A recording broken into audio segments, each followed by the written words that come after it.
Assalamualaikum warahmatullahi wabarakatuh. Al-Fatihah.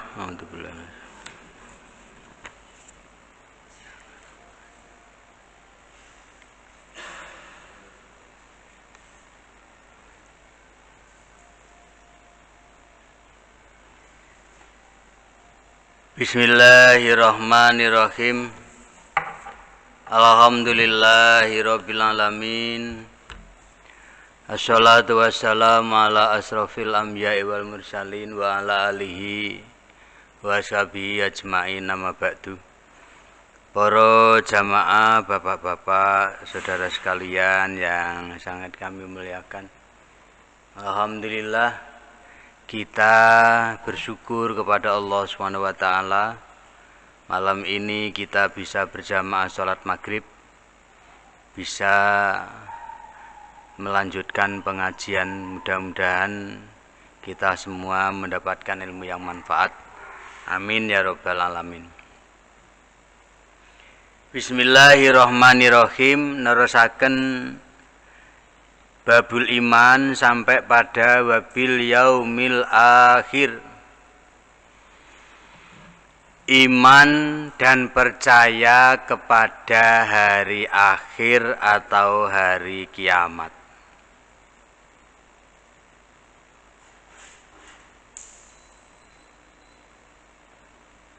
Wa utawi yaumul akhir, utawa hari akhir itu minal mauti, dari mati atau kematian, ila akhir, sampai hari akhir. Kapan hari akhir itu? Dimulai dari kematian manusia, kematian makhluk. Makanya kalau orang meninggal itu dinamakan kiamat sugro. Kiamat sugro, kiamat kecil.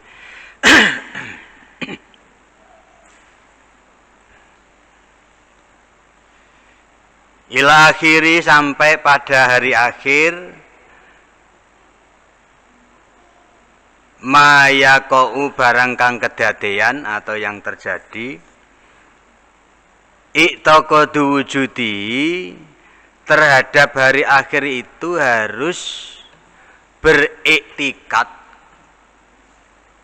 biwujudi, dengan adanya hari akhir atau hari kiamat.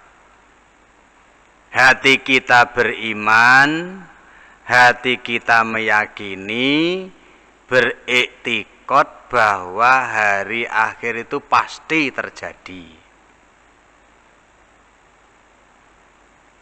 Hawamalan barang istamala, yang ada alaihi, pada hari akhir itu, min su'alil malakaini, dari pertanyaan beberapa pertanyaan dari dua malaikat. Kita harus yakin, kita harus beriman, kita harus percaya bahwa hari akhir itu ada dimulai dari kematian kita, kematiannya makhluk, utamanya karena hubungannya dengan keimanan itu adalah manusia, dan juga beriktikad bahwa dalam datangnya kematian itu ada sebuah peristiwa, yaitu min su'alil malakaini, ketika di alam kubur ada beberapa pertanyaan yang dilakukan oleh dua malaikat. Mohon maaf, karena inilah kemudian ada talqin. Talqin itu sesungguhnya apa yang seharusnya mengambil hikmah itu adalah yang hidup. Mengingatkan kepada orang yang bertakziah bahwa besok itu akan terjadi seperti itu, kita juga akan meninggal, kita juga akan mati. Dan juga ada su'alul malaka ini, pertanyaan dua malaikat sebagai salah satu daripada proses terjadinya hari akhir yang dimulai dari kematian itu. Hanya saja memang sering terjadi perbedaan pendapat.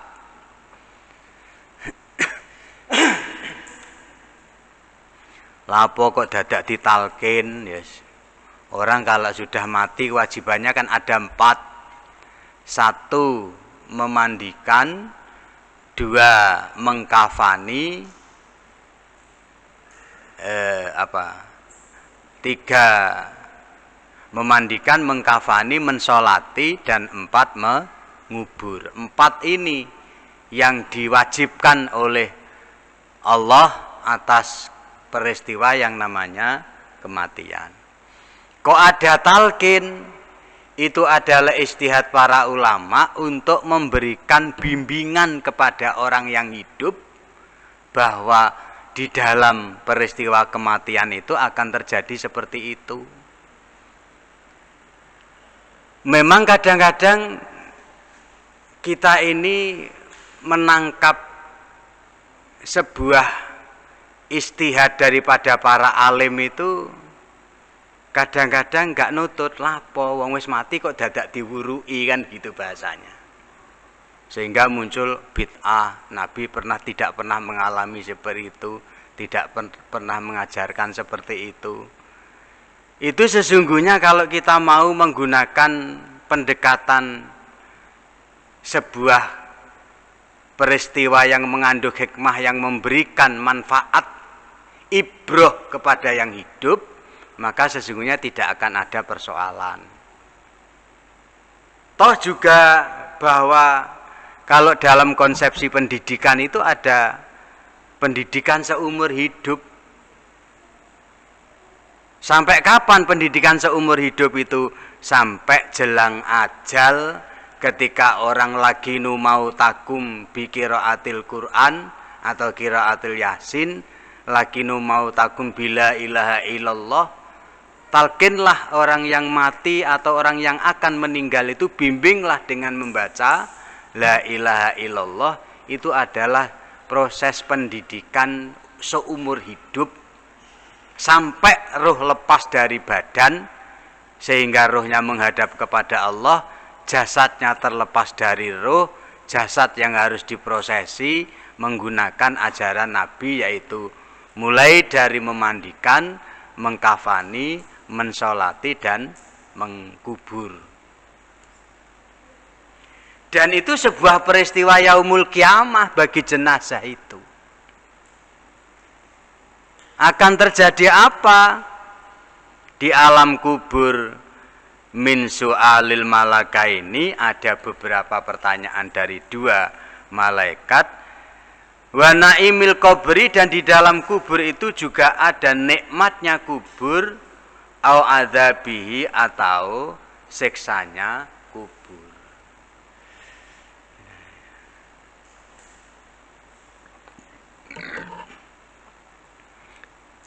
Hikmah apa sesungguhnya hal ini dijelaskan sedemikian rupa? Dalam rangka untuk menunjukkan kepada manusia ketika sudah beriktikad iman kepada hari akhir, akan berkecenderungan untuk melakukan amal soleh. Ini yang penting. Karena apa? Semua yang terjadi dalam rukun iman itu, adanya percaya pada hari akhir, kemudian percaya pada qadha qadar, sesungguhnya akan kembali pada lafal la ilaha illallah Muhammadur Rasulullah.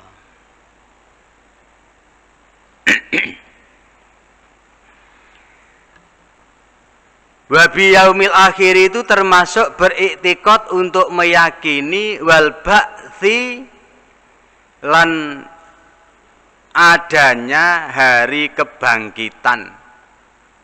Hari kebangkitan dibangkitkan dari alam kubur, dari alam barzakh, wal jazai lan beriktikad ada hari pembalasan, wal hisabi lan hari penghitungan, wal mizani lan pertimbangan amal, wasiroti lan sirot atau sirotol mustaqim,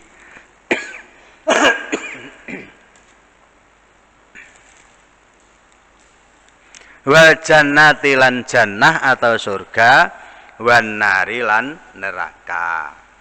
Ini adalah merupakan satu yang harus kita iktikadi, harus kita yakini bahwa besok di hari kiamat itu ada wujudnya adalah kematian atau alam barzah, kemudian ada pertanyaan di dalam kubur, ada nikmat kubur, ada siksa kubur, ada hari kebangkitan, hari pembalasan, yaumul hisab, hari penghitungan, wal mizan, yaumul mizan adalah hari pertimbangan amal, wasiroti dan sirot, wal jannati dan surga, wan nari dan neraka. Ini harus kita yakini pasti ada.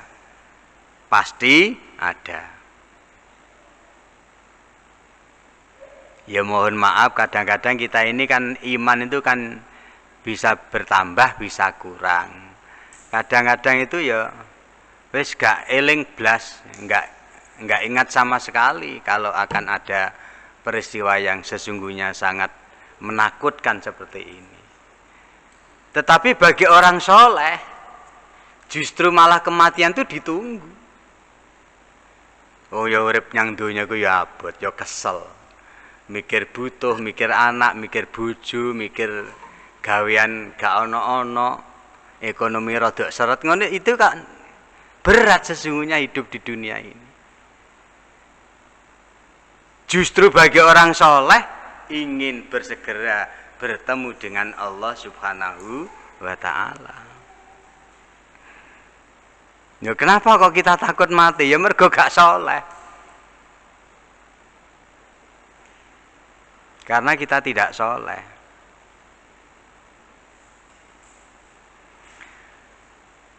Wabil qadri, yang terakhir iman kepada takdirnya Allah. Iman wabil qadri artinya i'tiqadu annama qadarahullahu fil azali. Yang dimaksud dengan iman kepada takdir Allah, qadar Allah itu adalah beriktikad bahwa segala sesuatu itu atas takdirnya Allah dan telah ditetapkan oleh Allah sejak zaman azali. Apa yang dimaksud dengan zaman azali itu adalah zaman ketika Allah belum menciptakan bumi langit seisinya, belum menciptakan makhluk, yang ada hanya Allah Subhanahu wa ta'ala. Itu adalah zaman azali. La budda min wuqu'ihi, dan harus ya atau wajib adanya kalau sudah ditetapkan, kalau sudah ditakdirkan oleh Allah pada zaman azali. Wa malam yuqadiruhu, kalau tidak ditakdirkan Allah, yastahilu, mustahil wuqu'ihi, terjadinya sesuatu itu. Jadi semua yang ditetapkan oleh Allah sejak zaman azali, sejak Allah belum menciptakan langit dan bumi, yang sudah ditetapkan oleh Allah, la budda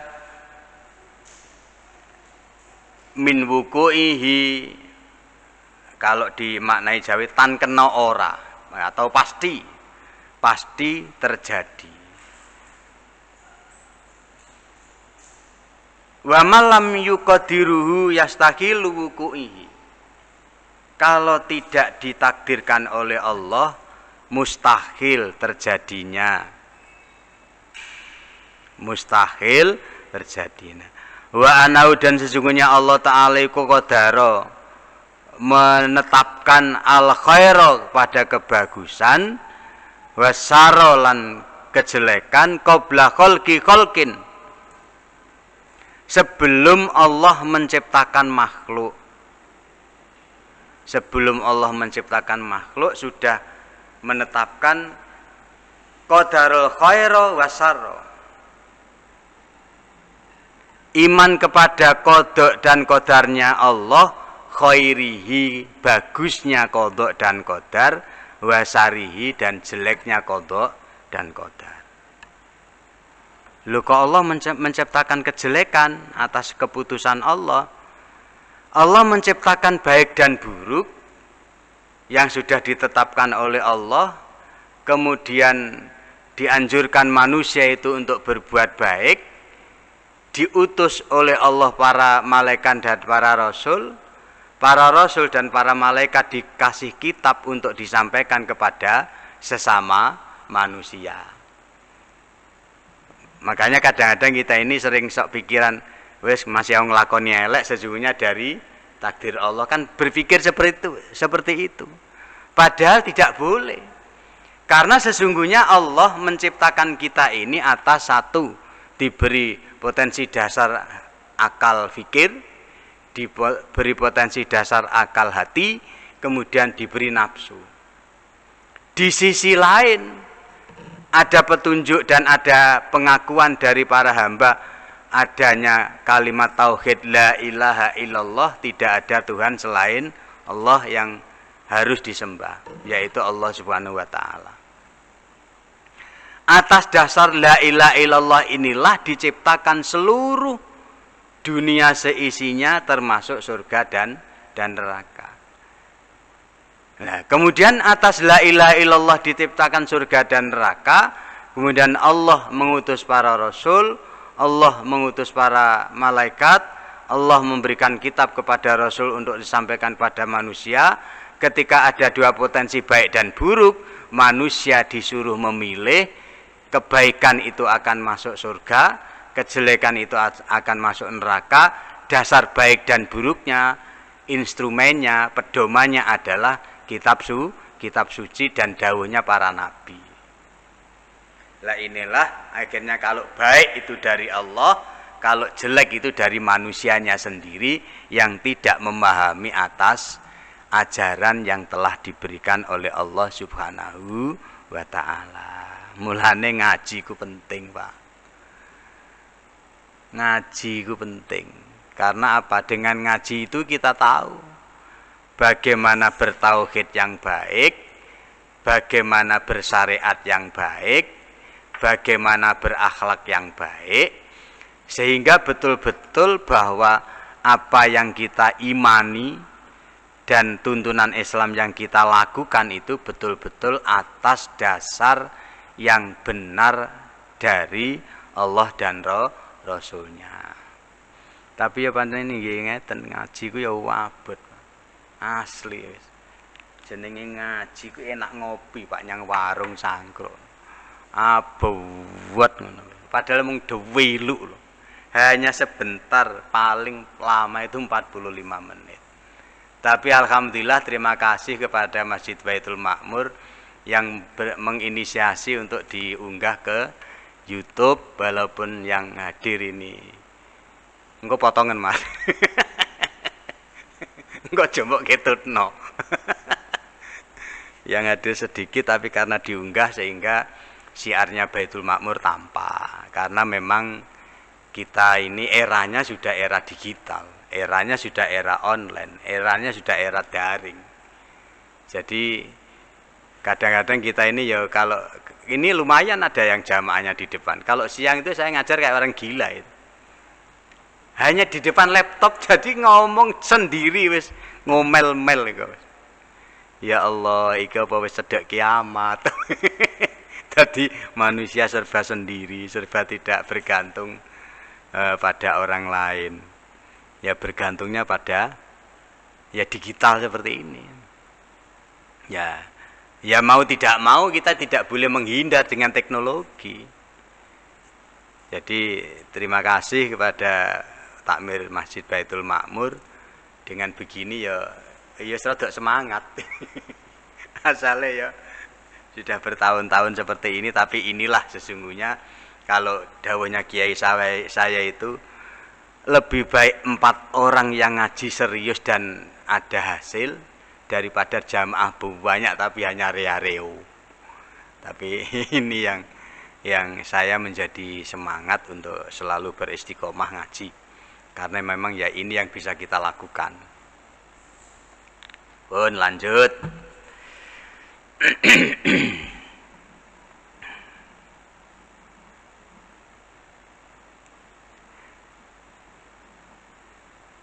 Wa inna jami'al kainati biqadaihi wa qadari. Dan sesungguhnya seluruh hal yang maujud atau yang wujud itu karena qadanya Allah dan qadarnya Allah. Lah, perbedaan antara qada dan qadar, qada dan qadar. Qadar itu suatu ketetapan Allah yang ditentukan sejak zaman azali. Kalau qada, keputusan Allah dalam penciptaan, dalam peniadaan, atau dalam perubahan. Itu qada. Jadi ada sesuatu yang takdir, katakan takdir itu bisa dirubah kok.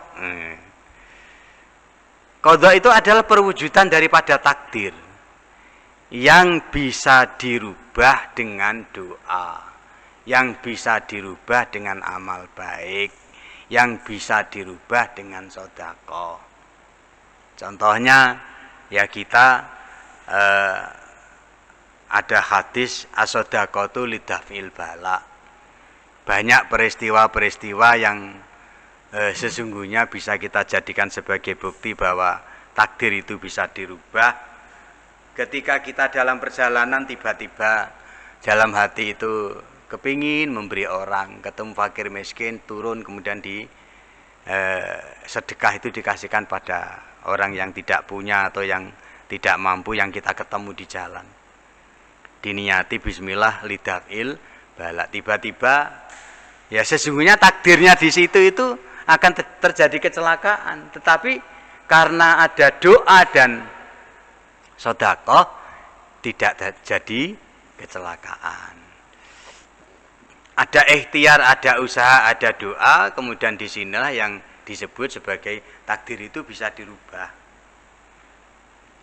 Karena memang ya itu adalah perwujudan daripada takdir. Yang disebut qada adalah keputusan Allah setelah ada proses. Setelah ada proses ikhtiar manusia, setelah ada proses doa manusia. Ya, seperti kita melihat pada anak yang sangat ya bolehlah kalau dalam taraf IQ itu di bawah rata-rata, tapi kenapa dia bisa mempunyai kemampuan sama dengan anak yang rata-rata atau bahkan di atas rata-rata kecerdasan? Karena apa? Ada satu hal yang ia lakukan, istiqomah melakukan ikhtiar, istiqomah melakukan doa, istiqomah untuk selalu berpasrah. Saya memang bodoh, tetapi saya tidak boleh bodoh. Saya tidak mau bodoh. Ini sering terjadi kalau berdasarkan pengamatan saya dan penelitian saya, bahwa kalau saya membahasakan anak yang cerdas tidak tekun, itu prestasinya akan kalah dengan anak yang biasa tapi tekun. Lah tekun ini dalam arti kata ada proses yang dilakukan, ada doa yang dibacakan, ada munajat yang dilakukan kepada Tuhan untuk merubah. Lah ini adalah qada. Bismillahirrahmanirrahim. Wa kharaja, dan mengeluarkan hadis Ahmadu, Imam Ahmad, wal Hakim, dan Imam Hakim. An Abi Hurairah, dari Abi Hurairah radhiyallahu anhu. Qala berkata, qala dawuh sapa Rasulullah sallallahu alaihi wasallam, jaddidu, perbaruilah imanakum, iman kamu semua, Wakila dan matur, wa kaifa nasdidul imanana. Ya Rasulullah, bagaimana cara kami untuk memperbarui iman kita? Rasulullah berkata, fa aksiru min qauli la ilaha illallah. Perbanyaklah berzikir atau mengucapkan lafal la ilaha illallah.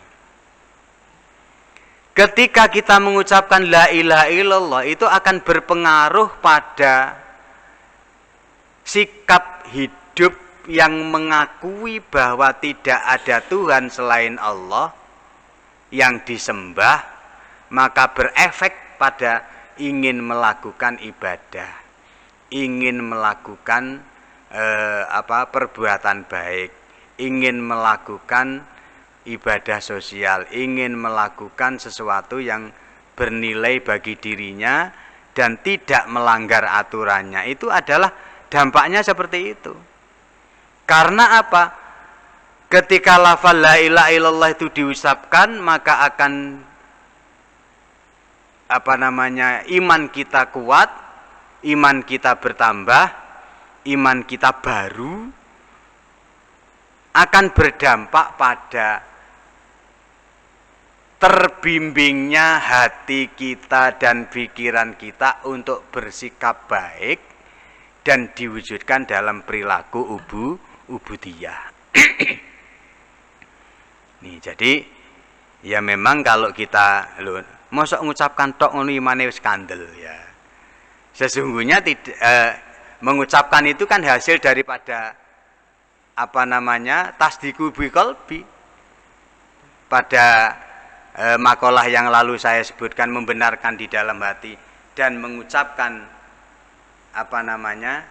syahadat atau la ilaha illallah, ini pasti akan terkoneksi antara hati orang itu membenarkan atas keimanan kepada Allah, lisannya mengucapkan la ilaha illallah. Kalau itu sudah dilakukan, maka imannya baru, imannya tambah kuat. Kalau iman tambah kuat, pasti ibadahnya juga akan tambah semangat. Makanya kadang-kadang kalau di dalam beberapa pendapat itu ada yang mempermasalahkan zikir jahri. Kalau kita melihat pada zikirnya Ahlussunnah wal Jamaah Nahdiyah itu ya banter-banter. Nah, jadi di sini disebutkan jadidu imanakum wa kaifa nasdidu imanana ya Rasulullah. Qala fa aksiru min qauli la ilaha illallah. Perbanyaklah berucap atau mengucapkan la ilaha illallah. Mengucapkan itu apa? Ya melafalkan. Melafalkan itu apa? Ada suara.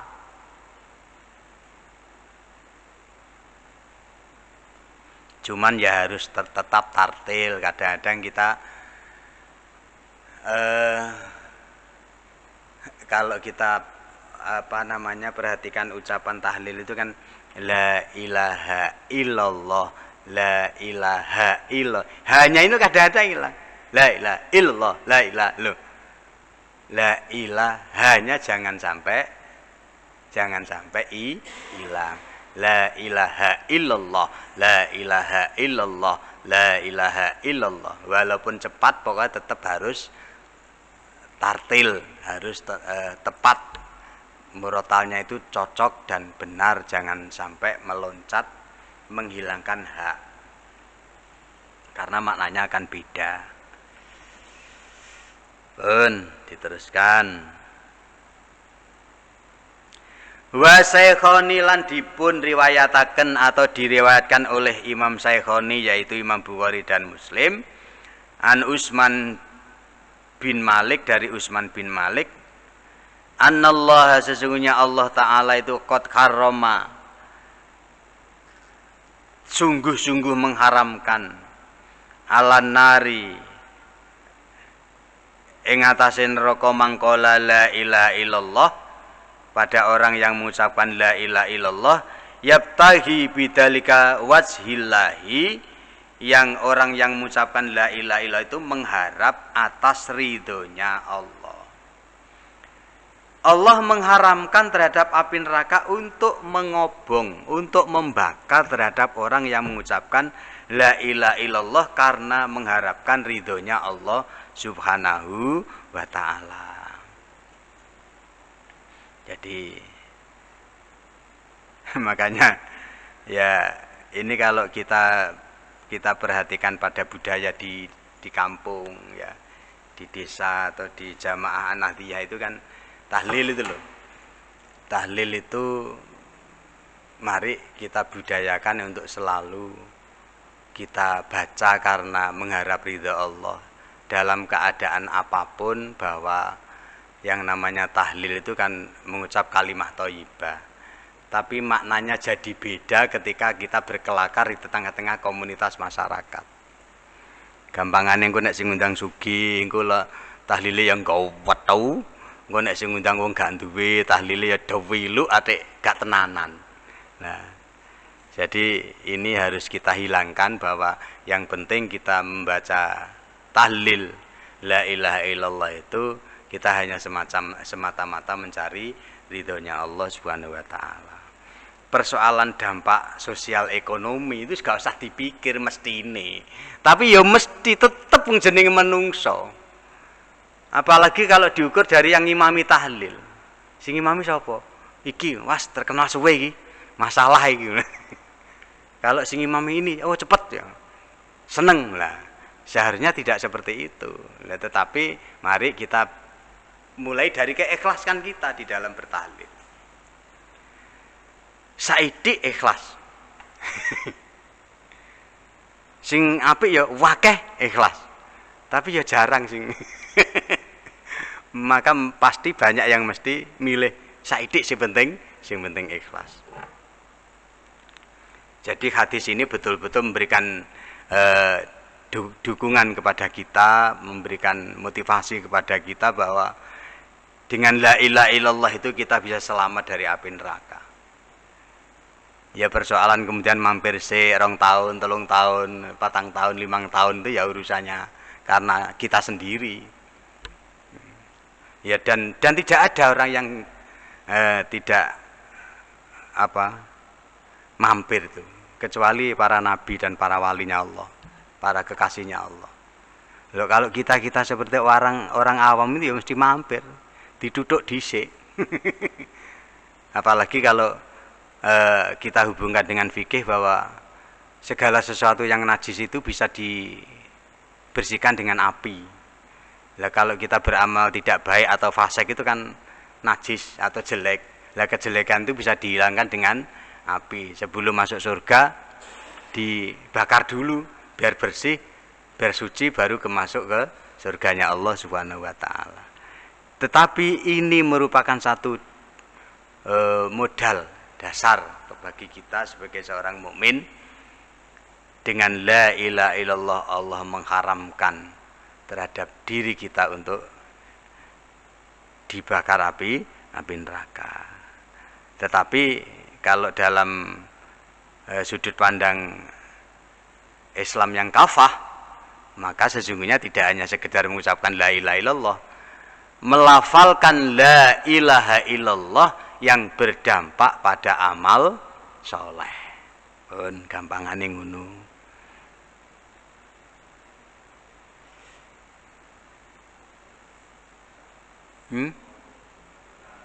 Yeah.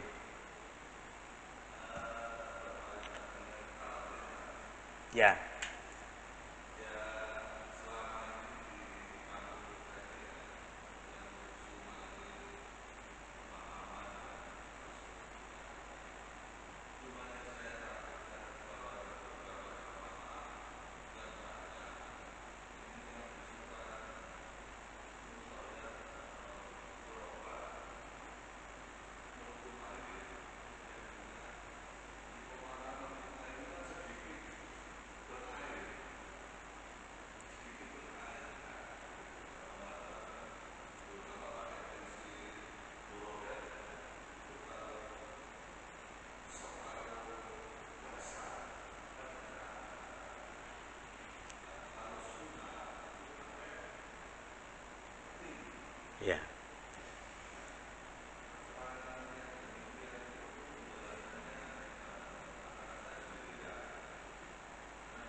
Ya.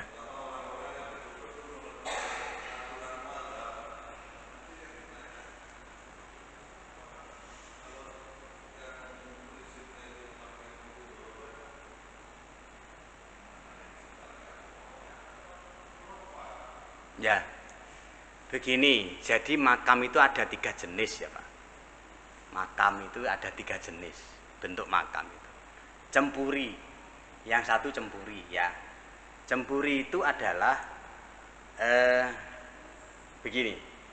Jadi ini yang barat, tembok yang barat, kemudian begini. Jadi jenazah itu di bawahnya ini, di celowokan ini, di plek masuk gitu. Sehingga begitu sudah masuk, kemudian ada kayu ditutupkan. Jadi betul-betul jenazah itu miring dan mencium tanah ya. Itu cempuri.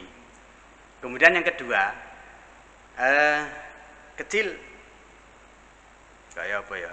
Begini. Nah, ini yang biasa. Ada lagi. Kemudian ini tanah, kemudian jenazah itu masuk plek miring ke kempit bumi gitu. Jadi papanya tinggal numpang ke. Ya. Kemudian yang ketiga itu ada biasa, langsung lurus. Ini sampai atas.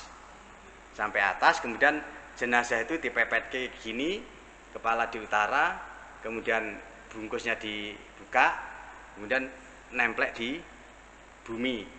Hidungnya ini, wajah ini nemplek di bumi, kemudian karena posisinya berdiri seperti ini, nggak ada ganjel, tiga ini gelu ya, gelu 3, 1, 2, 3. Nah kemudian kalau sudah seperti itu tegak, baru dipapan, miring, baru diuruk. Lah ini adalah tata cara pemakaman yang masyhur dalam ahli fikih. Yang khurafat yang mana? Kalau sekarang berubah menjadi peti, ya wes itu karena peti itu sejujurnya kalau dalam sudut pandang kaitannya dengan medis kan dalam rangka untuk mengamankan jenazah ini. Jadi kalau mau memakamkan ya sesungguhnya dilepas. Tetapi karena ini berkait dengan beberapa pendapat, apalagi orang berkecenderungan milih praktis, ya wis gak usah melu-melu. Artinya apa? Biar tidak terjadi polemik di masyarakat. Kita maqasid syar'inya itu harus kembali pada bahwa tujuannya syariat sampai masyarakat tetap tidak terjadi polemik dan kita tetap menjalankan aturan dan sudah memberikan wawasan tentang ajaran bagaimana kita merawat jenazah, mulai dari memandikan, mengkafani, mensolati dan memakamkan. Persoalan talqin, nek oleh ditalqin ya ditalqin, nek gak oleh ya wis. Karena beberapa kali saya mengeterapkan seperti itu, pasti kita sepakat untuk bertanya, terus pundi ditalqin apa mboten? Karena mudin itu ya mempunyai tugas yang sesungguhnya luar biasa itu. Kadang ada ya dicaci orang, padahal mudin itu apa? Kalau zaman dulu mudin itu luar biasa, Pak. Sangat dihormati dan tidak sekedar tukang jenazah, memang menjadi qadhi. Memang menjadi tempat bertanya daripada masalah agama. Lah oleh karena itu ketika kita ada yang menganggap itu khurafat atau bid'ah sing di sing sampean gak setuju sing di manut ae. Karena apa? Yang bertanggung jawab siapa? Ya dia. Saya kira seperti itu. Kalau memang itu sering terjadi di masyarakat kita, terutama yang dalam kelompok-kelompok kan. Beberapa kali saya selalu bertemu dengan orang, Ustadz ini nanti menurut saya saja, karena ini orang tua saya, monggo. Sing penting didusi, dirawat, selesai. Mau dimakamkan di mana? Di sana. Disolati di mana? Di sana. Ya sudah. Nah, kalau seperti itu kan sudah gugur kewajiban kita. Dan kita harus ingat bahwa hukum perawatan jenazah itu fardu kifayah. Enek sitok loro sing nglakoni ya wis gugur kewajibane. Enggak usah dipikir. Karena menyangkut masalah-masalah yang sering terjadi perbedaan, khilafiyah.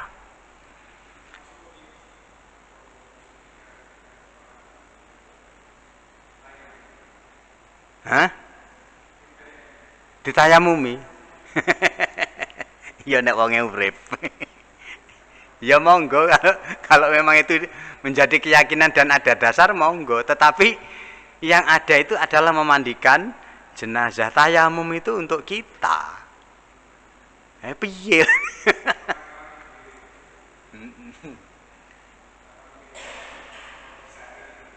Ya. Jadi ya kalau kemudian itu kaitkan dengan beberapa peristiwa, mohon maaf ya, ada orang yang HIV, ada COVID, ada macam-macam itu kan persepsinya kan luar biasa itu, gejolaknya kan luar biasa. Ada beberapa rumah sakit yang ketahuan tidak memandikan. Mari kan itu di istihati, ditayamumi. Lah istihati itu dasarnya apa? Kalau memang ada dasar nggak masalah.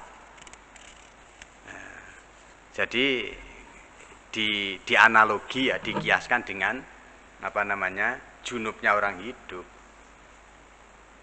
ditayamumi ya.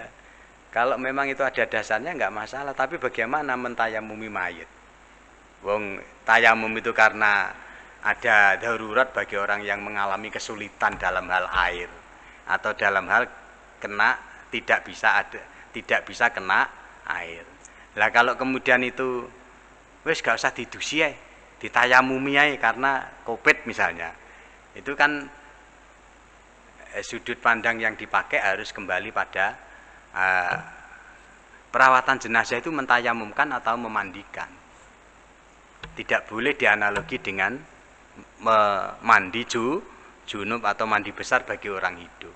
Kalau memang kalau di dalam ketika kita junub atau hadas besar dan tidak ada air atau kesulitan air, memang boleh dengan tayamum.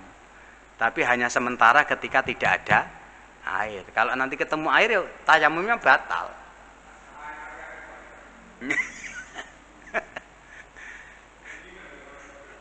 Ya kaoleh. Bisa digodhog banyune. Pun mugi-mugi manfaat. Al-Fatihah.